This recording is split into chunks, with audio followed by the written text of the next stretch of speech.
March, Maranatha's busiest time of year for volunteers.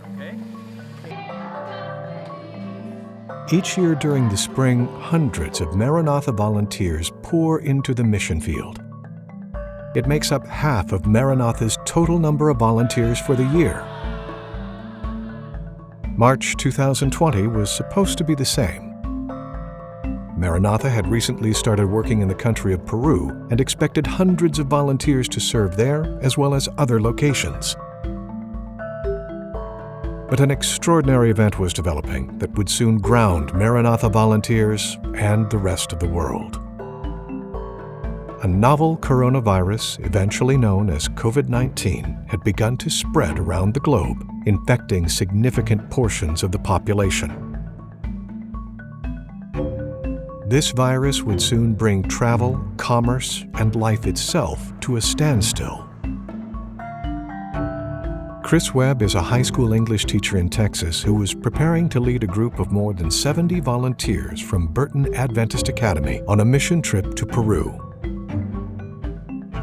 I think pretty early on, no one really knew how big of a deal this would be. No one really knew that this was gonna stop the world, stop our country. The week leading up to the trip was a really interesting one for us. We weren't really sure that we were going to be able to pull it off or not. There was some political concerns. There was some nervousness, I think, from our school board, justifiably so, that we could leave the country, that we could get back safely. There was issues of if we were to get stranded, what that would look like. After carefully weighing the risks, the Burton group decided to move forward with their mission trip and safely departed for Peru. As time went on, the global response to COVID-19 was beginning to tighten. By mid-March, things were changing on a day-to-day basis, and March 11, the president had a press conference in which he restricted travel for people coming from Europe to the United States. And that really was a change point for us in that it started to make everybody in the United States think, okay, something's really big and different happening here, and it's going to shift whether or not we're able to travel. And so our group leaders started to reevaluate whether they should go out. It's really important to us that we make sure that our trips are as safe as possible for all our volunteers. And so as we were looking at mission trips happening in the lead up to COVID, we also evaluated, are these trips safe? Are we putting anybody at unnecessary risk? And we used a number of different ways to do that, but it was paramount then, as it is for every mission trip. We monitor a lot of information that comes from safety organizations, from risk management companies around the world, international travel type organizations. And we also rely on our eyes and ears on the ground. So our employees, all of our contacts within the church that are getting information in a real-time basis on the ground are sources for us as we determine whether a project is safe or not. And we used all of that information as much as we could get to evaluate things as we were moving through March related to COVID. Groups were really starting to wonder if they were going to be able to go on their mission trip or not. And by mid-March, many of our trips had either canceled, postponed. Greg Hatch is a veteran mission trip leader, having led more than 30 Maranatha projects over the years. In March 2020, he was evaluating whether his group from the West Houston Seventh-day Adventist Church should continue with their mission trip to the African nation of Cote d'Ivoire. On the night before we were supposed to leave, we were leaving on a Thursday, kind of midday, and getting there Friday night. My wife and I were watching something, and everything is done. We're just ready to go, all packed, ready to go. And my phone just started blowing up with text messages from my niece, my dad, everybody on the trip. Like, have you heard the news? You seen the news? No, I haven't seen any news. I'm watching a game or something. And that was the night that President Trump came out with his proclamation that nobody can fly from Europe to the United States, which was a big problem for us because we were flying through Europe to get to Cote d'Ivoire and then returning through Europe when we were done with the trip. So there was about a 4-hour period where Lysandro and myself were calling literally everybody we knew, trying to figure out what this meant. Did this mean we couldn't go on the trip? And fortunately, late that night, it came out that yes, if you're a U.S. citizen or if you're in the country legally, you can get back in through one of the 13 airports. But that was a little tense 4 hours. So at that point, we then, we had to ask the group, hey, do you all still want to go? And all through the night, the replies kept coming. I'm in, we're going, let's do this. And we had 31 of the 39 who ended up deciding to go. So that was great. When we come back, the West Houston group travels to Africa while other Maranatha groups make hard decisions as the world continues to tighten due to COVID-19.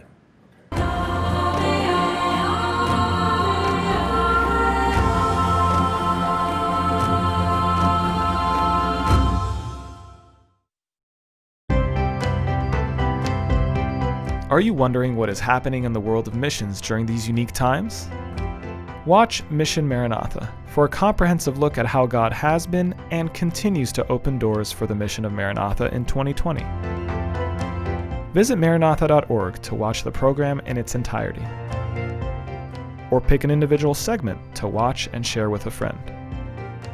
You can also watch this mission event on Maranatha's YouTube channel at youtube.com/missionstories. Bring the mission feel to your living room by watching Mission Maranatha on the Maranatha channel for Roku, Apple TV, and Amazon Fire TV. Or download the Maranatha channel on your iOS or Android device. Stay connected to the mission.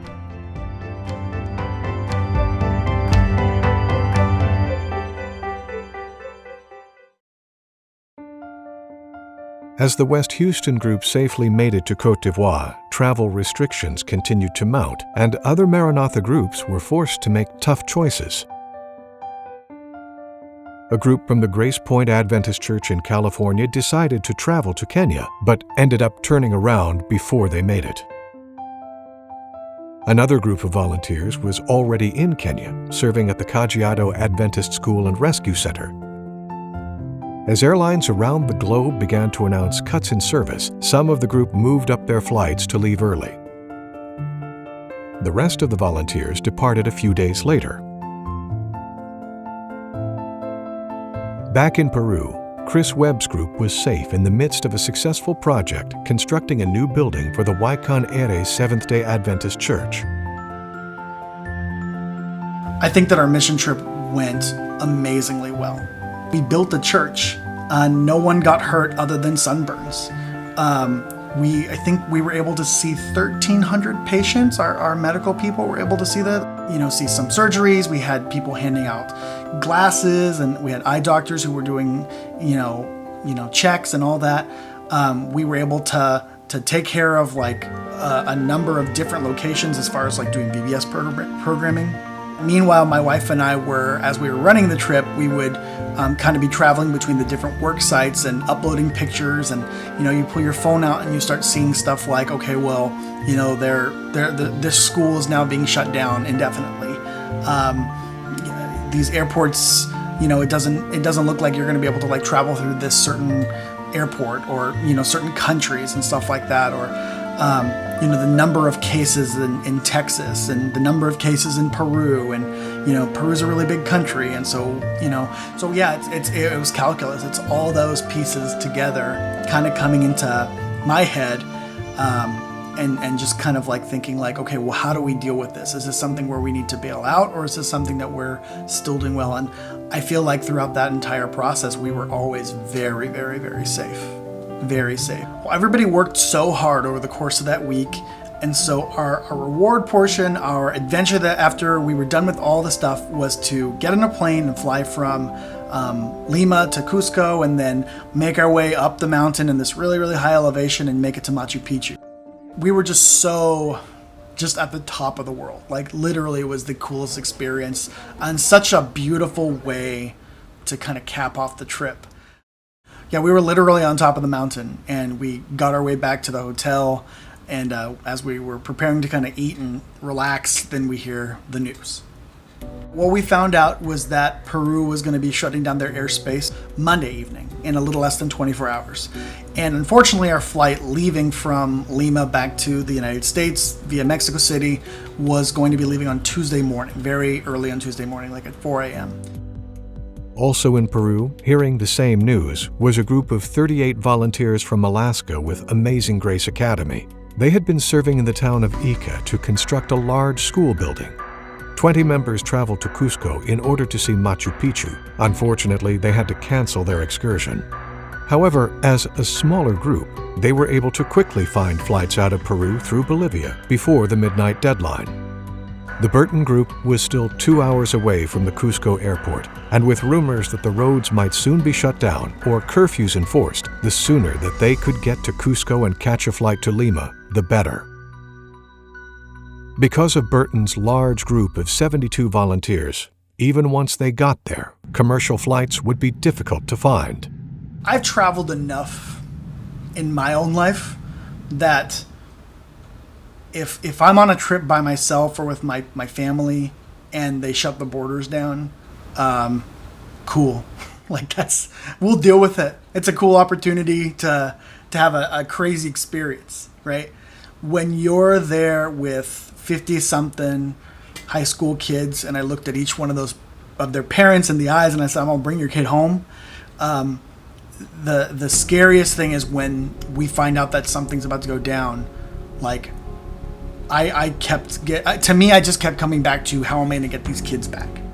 Like, that's the promise I made.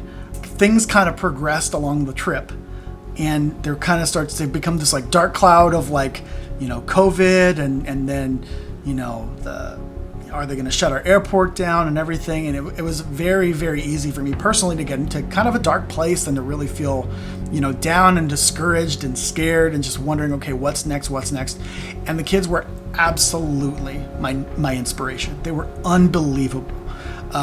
Literally almost makes me tear up just thinking about like the number of kids that would like come up to me and they'd be like, Mr. Webb, we appreciate you doing a great job. And like I'd be like, I don't know, we're getting home. They're like, it's cool, man. We're just we're just having bread. Like, we're good. We're having a good time. Like, you're doing your best. So we sit around the airport basically all day and try to come up with a plan for, okay, once we get to Lima, then how do we get out of Lima?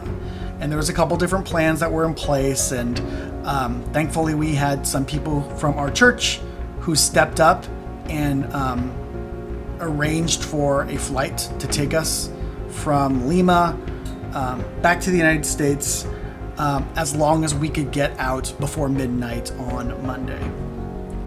Strangely enough, I think our flight was delayed like 30 or 45 minutes, but I feel like we got to Lima on time. We had to still get our luggage that had been left at the university and make our way through customs and check in, and we have to make our way through security and everything. We get everybody into this big, gigantic airplane, and I remember looking at my watch and it was 11:58 p.m. The airspace was going to shut down at midnight. I've never been on a flight before where the plane starts moving when people aren't seated. Somebody almost fell over because they were just trying to get out. I don't know if there could have possibly been another plane that left after us. I feel like we were the last ones out. I mean, I keep coming back to just how much of a God thing this trip was. I really do truthfully feel that we were constantly in this position of being challenged to this level that I could not possibly deal with myself. I couldn't write plans fast enough. I couldn't make decisions fast enough, and it took a pretty incredible level of just kind of letting it go, having faith in God, having faith in my team, having faith in Maranatha, and just kind of like recognizing like we're going to be taken care of. When we come back, see how the worldwide shutdown would impact the West Houston Volunteer Group in Cote d'Ivoire.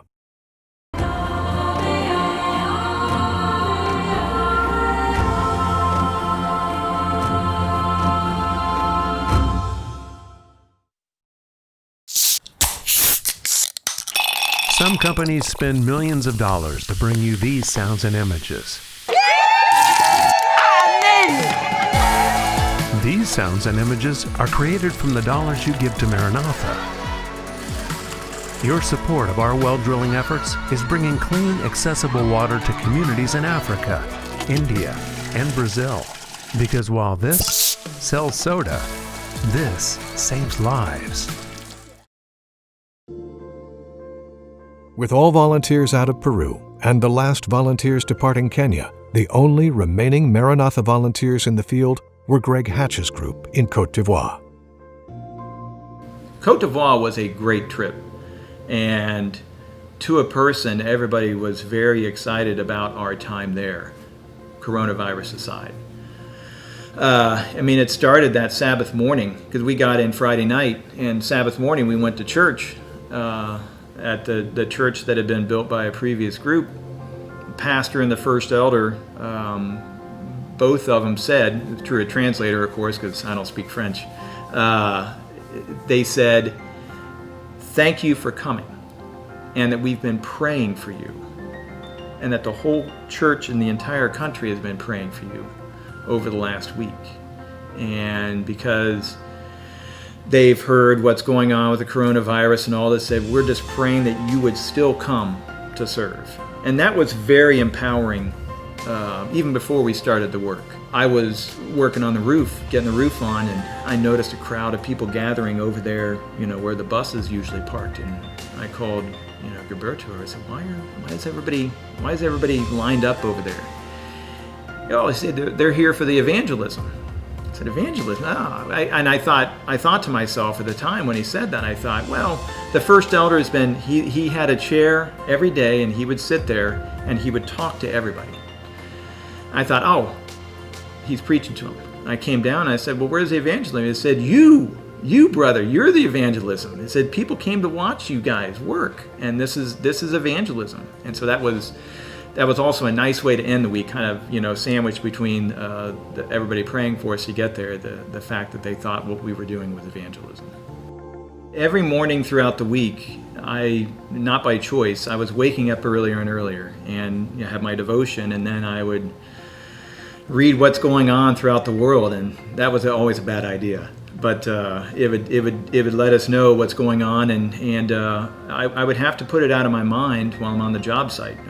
Number one, for a safety reason, you got to watch what you're doing. But two, we wanted to be very present and be there for why we were there. But it was hard, during lunch you look at your phone and you see what's going on, but you just have to put it out of your mind, and there was time for that in the evening to spend time on the phone with airlines and with Lissandro and with others. But during the day, I would do my best to put it out of there. So as soon as we got there, Claudel and I realized, as of Sunday, the world is continuing to descend into chaos around us. We were fine. We were in good shape, but getting home was going to be a challenge. We were originally supposed to be there through Tuesday of the following week with a very nice excursion on the beach. It was going to be great. We made the decision on Sunday, 2 days after we got there, we got to get out as soon as the work's done. When it was time to leave, half of the group departed successfully with the help of an airline manager for 7 countries in West Africa named Jean-Luc. He's a problem solver. So we continued the conversation while our guys make it through security. We weren't going to leave until they were through. And so he and Gilberto strike up a conversation and more information. And as we're leaving, we get his card because Gilberto thinks, well, at some point I might need him, right? I might need another group, might have a problem. So we get his information. And so we leave and we go back to the hotel and we're ready for the next day. And our group makes it out, no problems. They get through and they get home. The second half of the group's flight was canceled. To make matters worse, Jean-Luc told Greg that Cote d'Ivoire would be closing its airport and borders the following night. They had already purchased backup tickets, so the next day the group arrived at the airport but were denied boarding because they had transferred through Europe the week before. They would miss the deadline. For Hatch, an organized veteran mission trip leader, the realization set in that all of his planning was exhausted. With commercial flights off the table, Hatch began to look into alternative options. Hatch reached out to the U.S. Embassy and researched an expensive charter flight. Maranatha worked through the Adventist Church World Headquarters to contact the U.S. Department of State and senators from the states where the remaining volunteers lived. There was talk of an evacuation flight for U.S. citizens later in the week. I get a voice message over WhatsApp from the embassy lady. She says, I think I've got an option. I'm going to be sending you information that you need to fill out for your group. And she said your group needs to pray that this works. A government employee telling me to pray. Okay, I'm going to listen. And so we brought everybody together and said, guys, we're going to have a prayer meeting right now, because we should have done this before, but it's being asked of us, and so we're going to do it. And so we laid it all out there, and that was the first time where I finally truly let it go. Up until then, I've been trying to use all of my training, all of the experience to work through the problem, and that was finally when I just said, God, take it, go ahead and you run with it.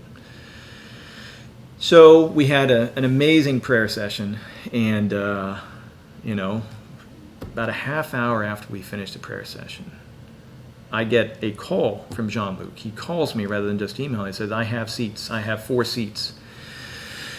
Who do you want on it? 20 minutes later, he calls me again. He says,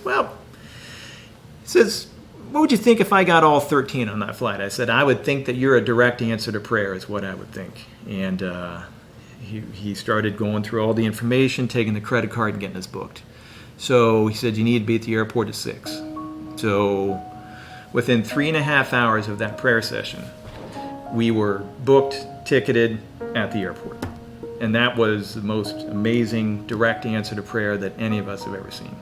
I thought I knew what prayer was until we had that prayer session, right? We were praying the entire week, but we weren't, I'll speak for myself. I won't speak for everybody else. I hadn't truly handed it over to God, right?